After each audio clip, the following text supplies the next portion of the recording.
Hey there, welcome to Main Street Living. I'm Cheryl Nelson. Hey, I am Quincy Carr. And I'm Danielle Alvari. Always great to see you both. And as always, we have a fun show for you today. We're going to talk Loaded about show. the cloud. And I don't mean the clouds in the sky. We're also going to get to hear from a group whose main goal is supporting and empowering women. And we're going to get to learn to read from a former Super Bowl champion. And ladies, we've got the biggest NCAA bracket you'll ever see. But first, we'll talk about a truck bringing hope to Texas. Stay with us.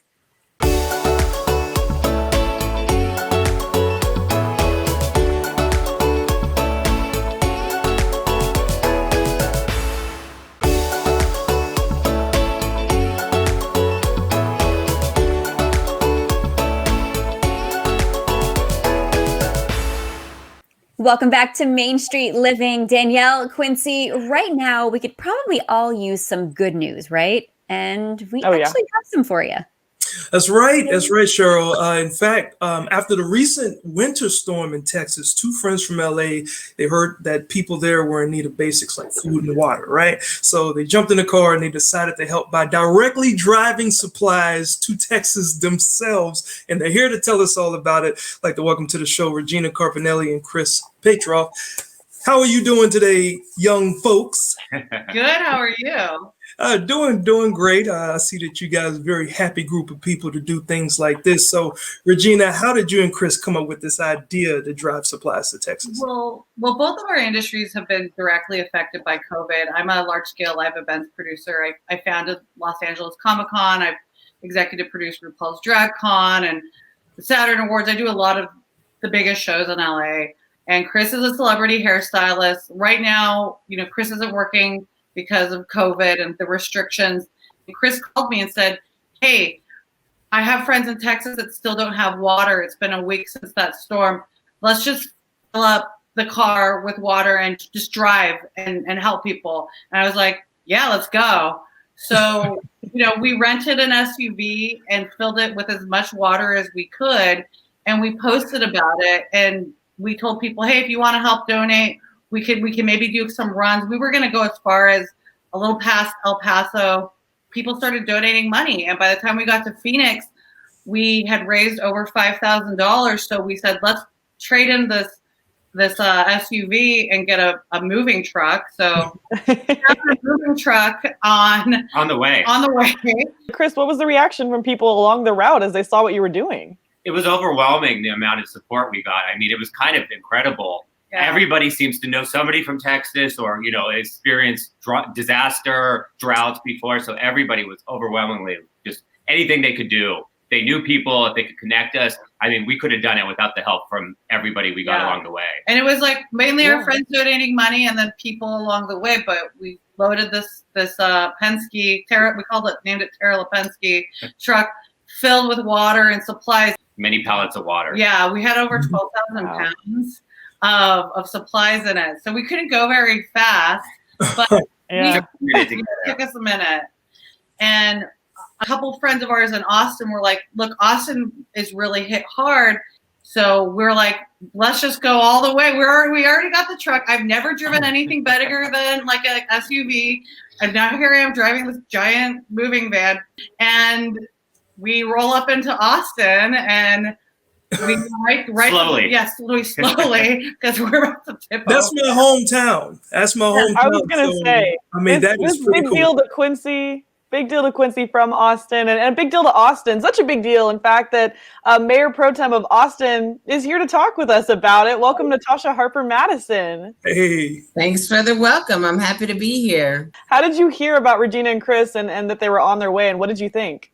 Well, so we were, we had mobilized an effort and Quincy, you may recall the name, at the Millennium, which is in the heart of Central East Austin. And we were giving folks what they needed. And we were rounding out a long day.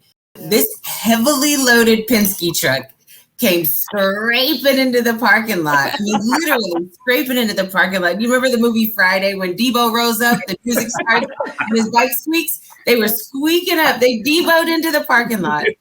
And then, the mood immediately just flipped. And Regina and Chris jumped out. They were full of energy and enthusiasm, which was contagious. And they got people fired up. And, it was like Popeye with a can of spinach. Everybody jumped up and unloaded that truck so fast. It was really beautiful to watch our community collectively, get together and unload that truck. So how are things now? Like, are people still in need? That it's varying across the city. I'll be honest with you. We a lot of our existing affordable housing stock happens to be older apartment complexes. So we are struggling some with their infrastructure. Our energy is back on, our water's back on. All our providers are up and running. The stores are restocked, but the invisible problems remain. Lots of homes and apartment buildings, their gas pipes. Oh, and that also, I said water, but also gas. We're having a lot of infrastructure issues with natural gas pipes. So there are a lot of people still without the basics. And we're still trying to raise money too, to get to, because we know Natasha's going to get it to the right place. So Chris and I are still raising money to get. How can people help? Well, you can visit my Instagram account, dial R for Reggie, and there's a link to the GoFundMe, or just go on GoFundMe and type Los Angelinos for Austin, and you should be able to find it there. But we want people to know that no matter what, you can always help, and whether it's deep in the heart of Texas or the fiery hills of California, it's helping each other, and especially during this time. And like Natasha said, like, people are still really feeling it everywhere, and now's the time more than ever that we need to show compassion and love and kindness to our neighbors, and I love it. Really help people out, and that it doesn't matter where we come from, that any small action, like what's that quote from the Bruce Lee movie, the butterfly on the pond and it makes a hurricane, a butterfly flaps his wing and makes a hurricane. We can do that with just showing love and help to others. I love it. I love it. Yeah. You go to for it. From a LA. hurricane of kindness. I've never even been to Texas until that time. First time setting foot in Texas. Welcome, partner. Yeah. So, well, I'm an honorary Austinite, so, and hopefully we'll be like Texas Rangers the next time. So. Thank you all. Thank you all so much, Regina, Chris, Natasha. Amazing work you're all doing there, and we really appreciate you guys being so compassionate and sharing so much with everybody. Thank you. Thank you. All right. I love this theme of helping. So let's stick with it. Stick with us right here on Main Street Living. Coming up, we're going to learn how to read like a champion. Don't go anywhere.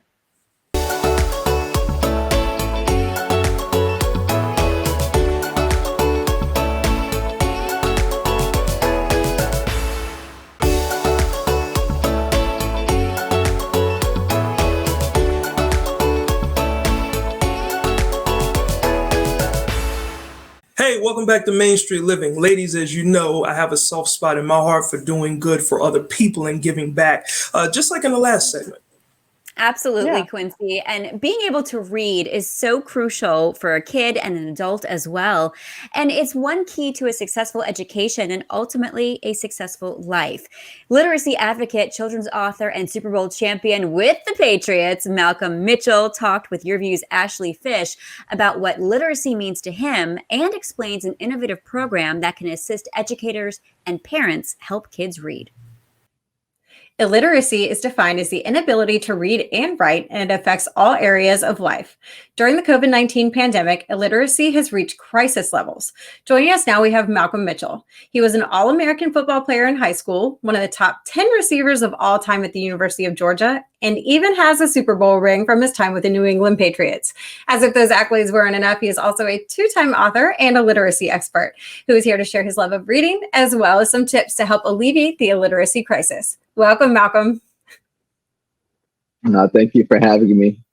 Of course. How are you doing today?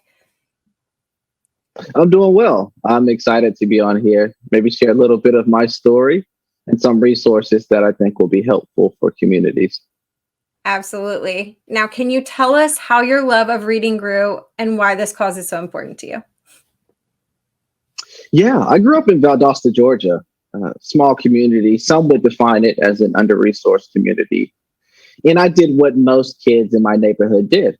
I played football and did not fully understand the importance of education. but it's once I got to the University of Georgia that I was able to look around and come to a couple conclusions. And that's that being an athlete was cool. Only being an athlete was not so cool. I also understood if I gave my brain the same amount of attention that I was giving my body as an athlete, it would take me to similar places. And that if I wanted to be the best Malcolm that I could be, I needed to read. And I went on that journey, and it was difficult, but I was able to persist and really understand the benefits that reading plays in our lives. And that's when it became important for me to share that message with my community. I love it. That's such a great message that if you fuel your brain the same way you fuel your body, you'll excel in both areas. Now, how has the COVID-19 crisis impacted early reading education, and how are schools addressing this issue? Yeah, it's one thing we have to realize, and that I realized on my journey, that reading is tough. It is hard. It's not natural. It's something that has to be learned and taught, and it must start with a firm foundation. Well, COVID-19 kind of disrupted the process of building that foundation to learn upon. So we see the achievement gap widening even more so than before, and doing so rapidly.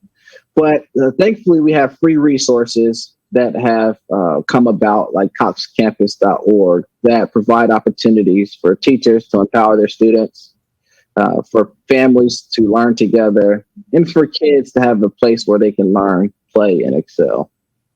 Right. It's so cool that Cox is giving us these sources that we can use. Now, are there any examples of parents or teachers that have been successful in this unique and stressful environment that we have going on right now? Yes, usually the examples that I receive comes from families that are reading together, learning together, and being curious together, and playing together. I think it's the combination of all those things that give a child the confidence and courage to go off and learn on their own, which is important for them to have the skills to do so. You know, as much as we say we're at home, but we still have jobs that we have to do to provide for our families. So making sure that children have a firm foundation to go off and do those things on their own is important. Absolutely. It's definitely really important. Now, do you have tips for families to make working and learning from home easier? I know that's something that's really hard for me with a baby and working. Yeah, one word that we don't hear that much, especially today, is fun. Have fun. Have fun in the learning process. Have fun reading together. Have fun being curious together. And just really infuse this happiness around that learning process. Therefore, your children or students will begin to appreciate, accept, and move in that direction as well. Absolutely. Now, where can parents and teachers both go to get more information and these resources? coxcampus.org is where I recommend you go. Right now, they have over 150,000 members, all 50 states. In 68 countries. So I would say that's a safe place to find some robust information and tools. I also encourage you to visit my foundation's website, readwithmalcolm.com, and you can learn a bit more about what I'm doing to help in this process as well. Amazing. Well, Malcolm, it has been a pleasure speaking to you today, and thank you so much for everything you're doing. Oh, you guys, do you remember learning how to read? That was such a special time for me. I always loved reading from a young age. So huge thank you to Malcolm Mitchell for taking the time to talk about this very important topic. And you can always find more information and resources at coxcampus.org. Yes, so glad they're shedding light on this. Yeah. Stick with us. Coming up, we have some bracket talk to get to.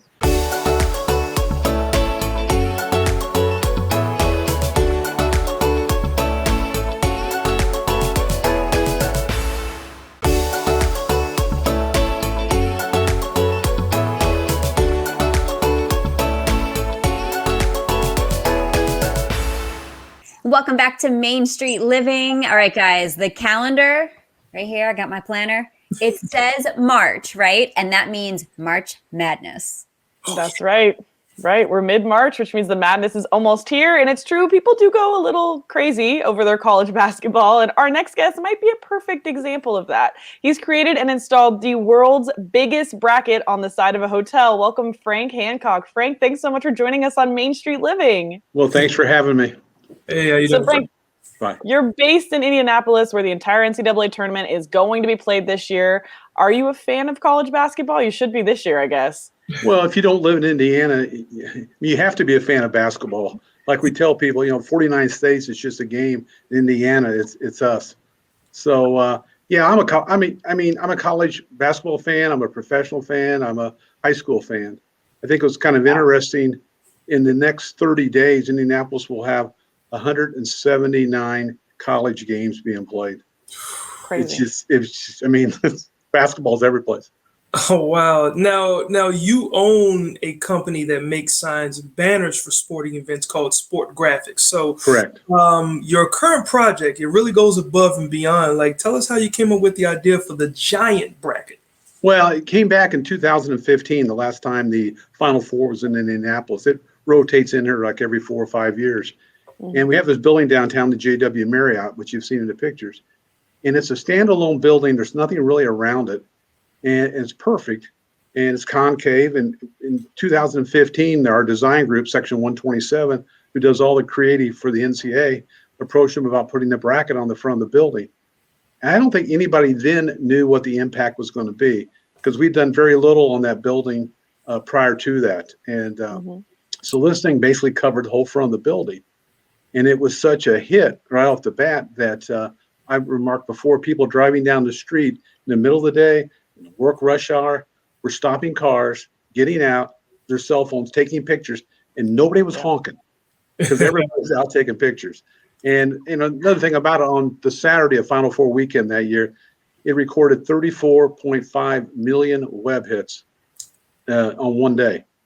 Wow. I don't know what we'll have this year, but I'm sure we're going to bypass that. Oh my gosh. Yeah, it's amazing.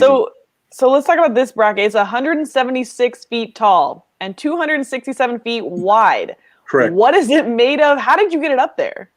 Well, I always use the terminology like it's like wallpaper. If anybody's ever done wallpaper, I mean, we produce this thing. It's, first of all, the material is an adhesive material that you pull off the back and you stick it on the surface. Okay. People always ask, what about in the room? Can you see out? You don't even know what's on there because your glass is tinted. It just makes the tinting just a little bit more because you absolutely don't see colors. But when they put it up there, it's produced in rolls about 48 inches wide, and then I'll cut them off about 25 to 30 feet in length. And realistically, you start with roll 1 and you put row 2 after it and row 3 after it until you get up to 800 rolls.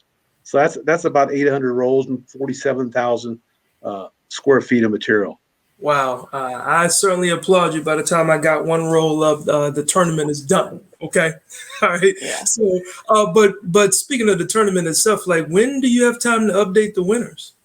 Well, in the last time we had it was 2015.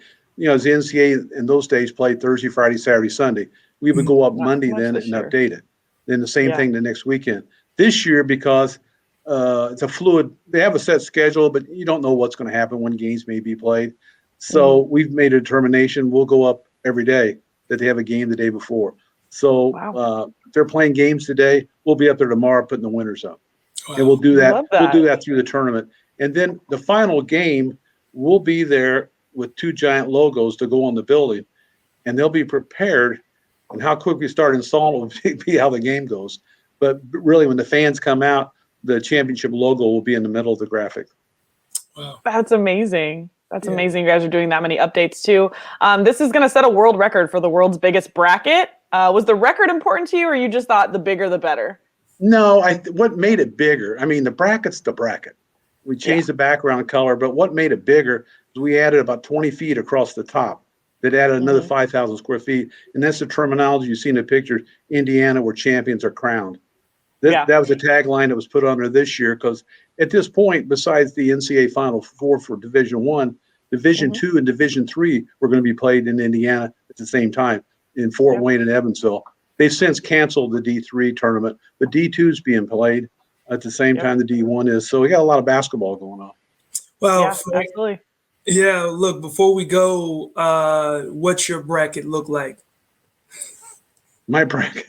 It's a big one on a building downtown. I think we'll have to see on Selection Sunday, right? This place is humping on Selection Sunday because all this personalized stuff for all the different teams. It's exciting. I mean, who's kidding who? I remember this time last year when we were told stop, and everybody always says, "Well, how was your business last year?" I go, "What's the name of the company?" Sport Graphics. It wasn't good. So this is a great situation, and it's great. Personally, what's great about it, it's in my town, it's in our downtown. And like a lot of big downtowns, a lot of offices, people aren't working in their office, they're still at home. Yeah. And this is regenerating the downtown. I mean, we have the Big Ten tournament going on right now at 2 different venues. We have the women in one and the men in the other. So a lot of basketball being played. That's good. And it's good that basketball is still being played. We want to let our viewers know, don't forget to tune in right here on YurView as we break down the latest happenings in the NCAA tournament on our Advance to Indianapolis show. So that'll be running through the end of the tournament. So thank you again, Mr. Hancock, for being a part of the show today. Thanks for having me. No problem. Well, Danielle, we're going to take a short break, but on the other side of it, what do you know about demystifying the cloud? Not enough. Yeah, see what that's all about when we come back on Main Street Living.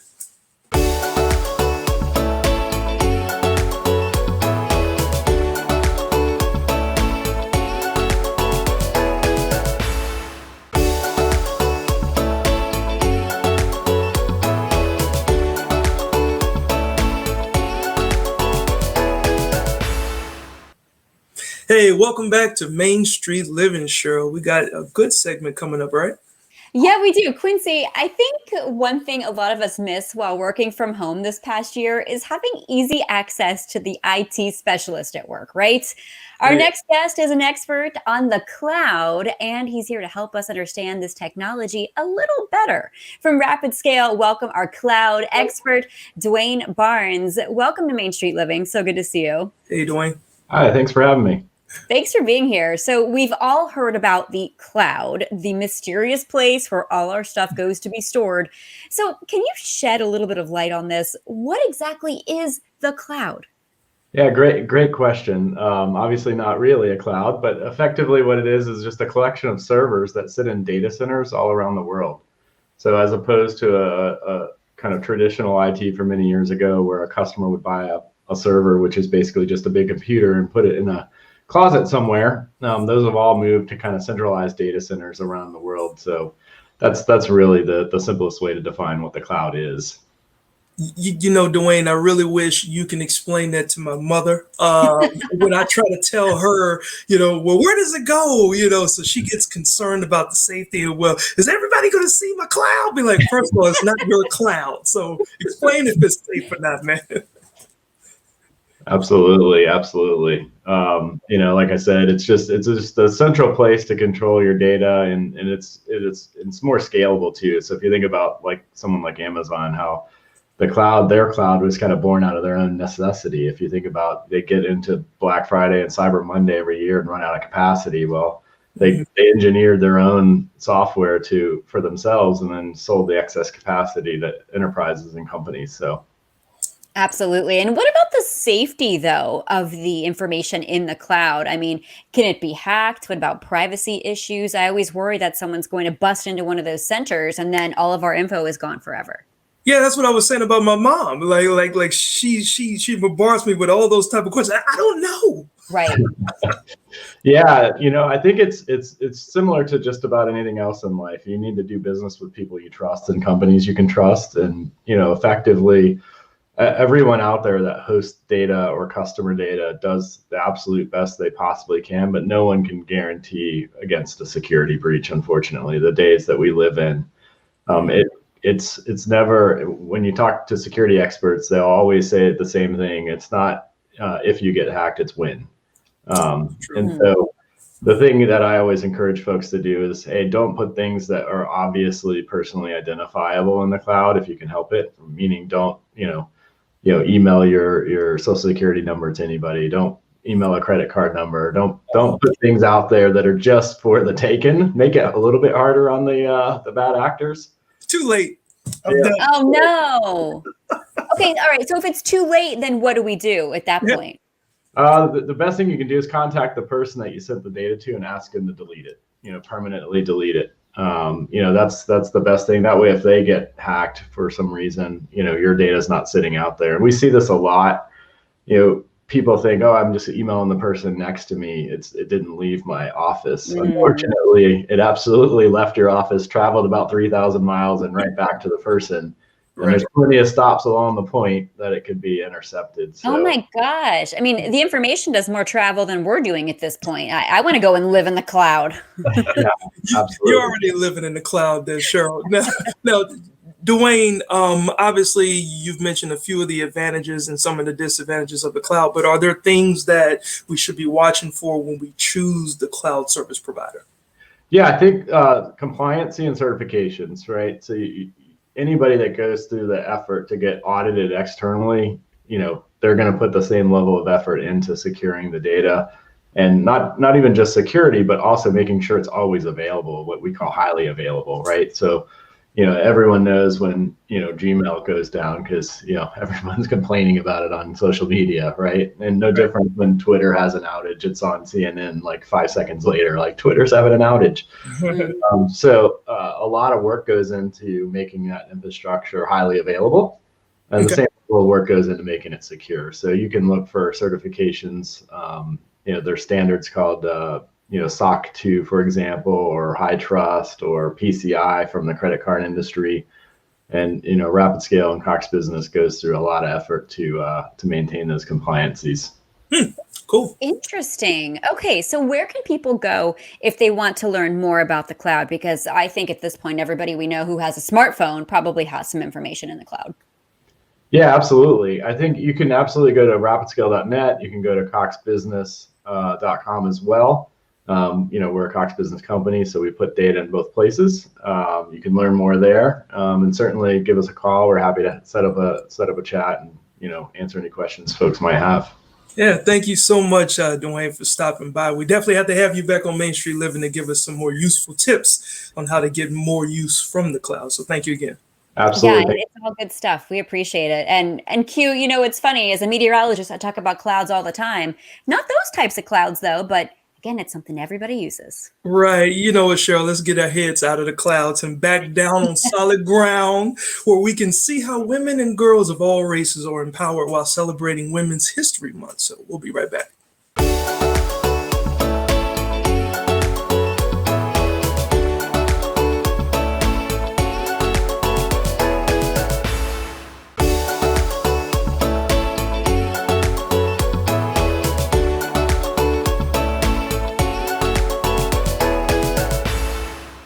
Hey, welcome back to Main Street Living. Ladies, I have to tell y'all, powerful women like my grandmother is who inspired me to do a lot of things that I currently do in my life now. So it's Women's History Month. So it's pretty cool to see all the accomplishments. It is. Thanks, Quincy. And as you said, March is indeed Women's History Month. And what a better way to celebrate than learn about a group whose main goal is to support and empower women and girls.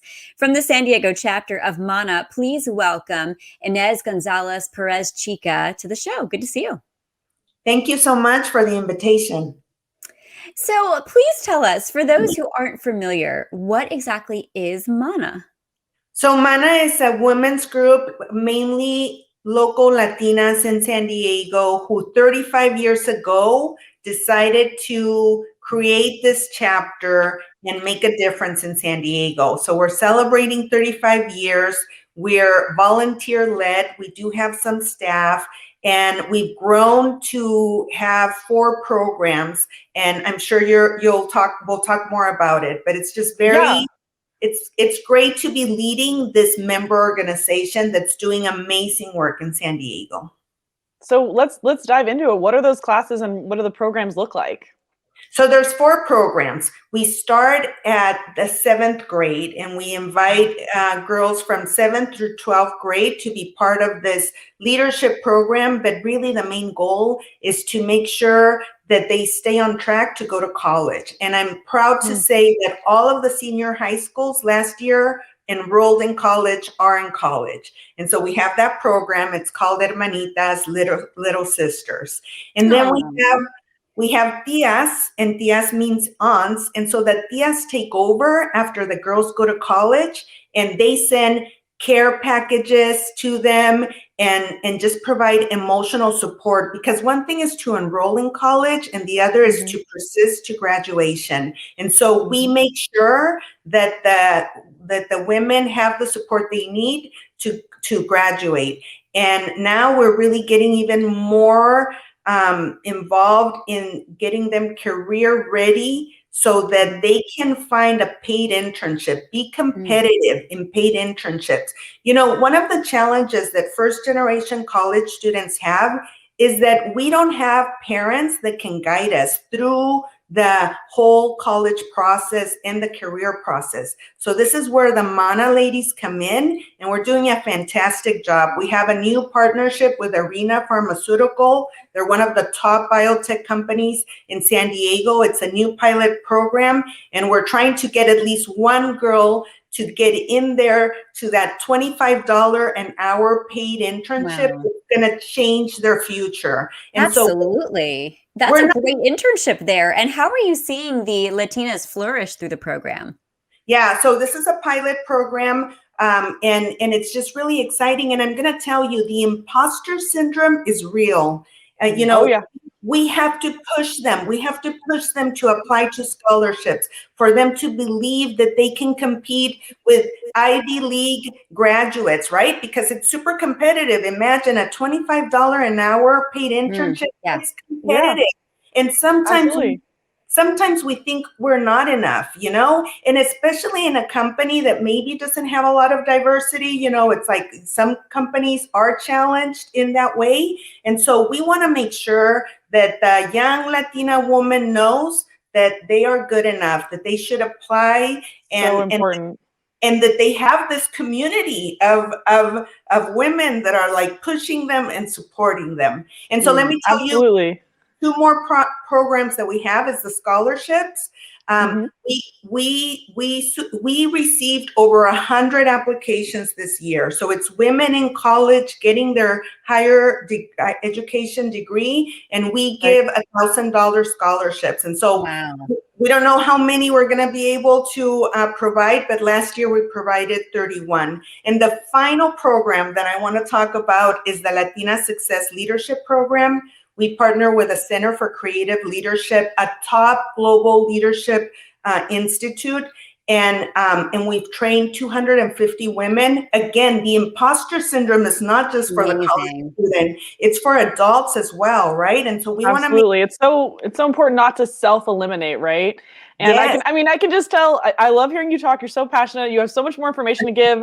Where can people find more information about Mana if they want to get involved? On our website, manasd.org. I really appreciate you giving this time to talk about the programs. I am very passionate about it. We so appreciate you coming on, Inez. Thank you so much for joining us. Thank you so much, Danielle and Cheryl.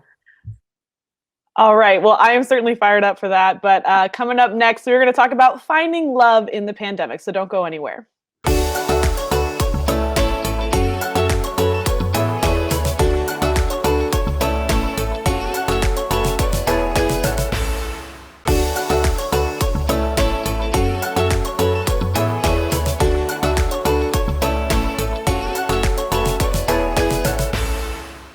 Welcome back to Main Street Living. Quincy, Danielle, the pandemic has brought many challenges, but I could not imagine trying to date during a lockdown. Yeah, Cheryl, you're lucky. You're all locked up and married, lady. But the global pandemic has Quincy as well, you know, me, not so much, you know, serious, but not permanent. But the global pandemic, that's what I always say, serious, but not permanent. Global pandemic, right? Changed the way we did a lot of things. And it definitely changed the way that dating's been approached for people. People are looking for their soulmates, and it's harder than ever. So online dating and dating apps have been gaining popularity for a while, but now it's just about the only way you can do it. So here to explain some of the ups and downs of this, we have loveologist and CEO of Good Clean Love, Wendy Schrager. Wendy, thanks so much for joining us. Yeah, it's a delight. Thank you so much for having me. Yeah, you know, I think that there's a silver lining in this dating during COVID. And that's kind of how I've been talking about it, which is that, for such a long time, dating had gotten reduced to swipe right. And people were meeting that didn't know anything about each other. And there was a way that safety really had sort of dropped out of the question. But of course, COVID brought up this issue of safety for everybody in so many ways. So there's a way that it kind of sweetly translated what we were doing in relationship, where suddenly we wanted to get to know somebody again. Like this is like, the old times coming back. Yeah. So, wow, like that's interesting. So you touched on the COVID part of this online dating world now, but more people than ever are resorting to online dating apps. Is this a good thing? Like, what's your take on that? Well, I mean, I think that, even before COVID, I have 20-year-old kids. And I have to say that outside of a college setting, it's so challenging for people to meet each other. One of my children, did go on an app, and it literally was weeks of very slow courting for him to even get this girl to walk with him. And he's like, this is crazy. And I'm like, this is the world now. Right. So, but I think that there's a real gift in it because they did really get to know each other and they're still seeing each other, which I say to him all the time, that's a miracle that you met a new girl during COVID, So, yeah. So I think that, I think that there's a lot of reasons to build containers around our relationships for safety. Mm-hmm. And I think that COVID kind of forced that. And, and starting in a dating app, which is what dating apps really were for originally back in the early days of Match. It was like, oh, who could I even talk to? It wasn't like, oh, I'm going to decide to hook up with this person because I see 4 photos of them, right? So I think I think the silver lining is that COVID kind of pulled us back and made us realize, that our safety actually lives, not just am I going to get this virus, but, do I really want to know this person? And I think that might be a lasting effect of how we interact with dating apps. I hope it is. Absolutely.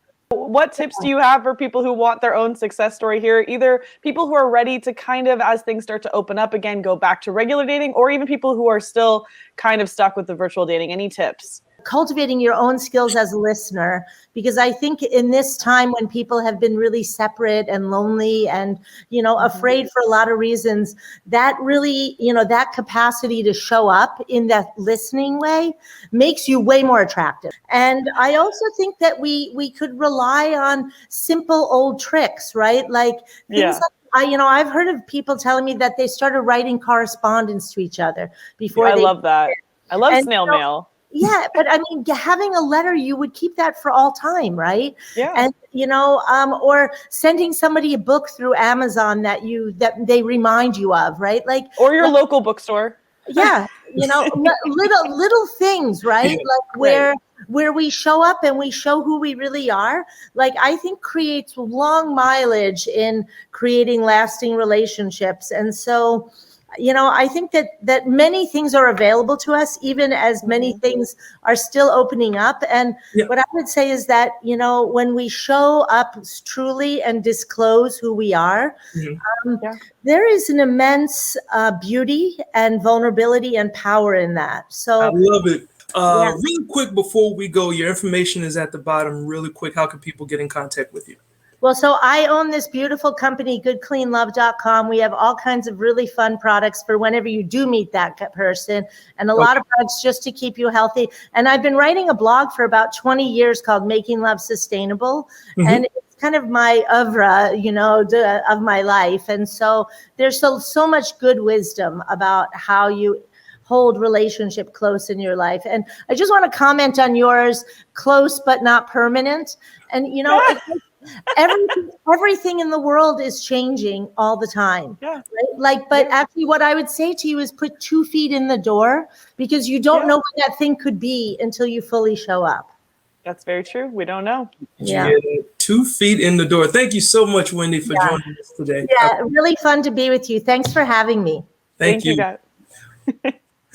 Wow. Well, 2 feet in the door there, Danielle, and we got more. I'm 2 feet in. I'm 2 feet in. We got more coming up.